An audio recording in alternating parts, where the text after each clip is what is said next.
Hi guys, welcome to How to Maximize. In this video, I will show you how to remove last name on Facebook. First, go to the Facebook app. Tap on Menu from the top. Then, tap on the Settings icon. Now click on See More in the Account Center. Next, go to your Facebook profile. Here, select Name. Then, go to the link Learn More. Scroll down and go to How to change your name on Facebook. Then, go to the link Fill out this form.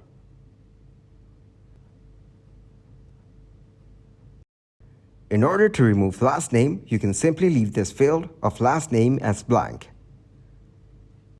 Below, provide documents which prove you really don't have the last name. Then, click on Send button and you are all done.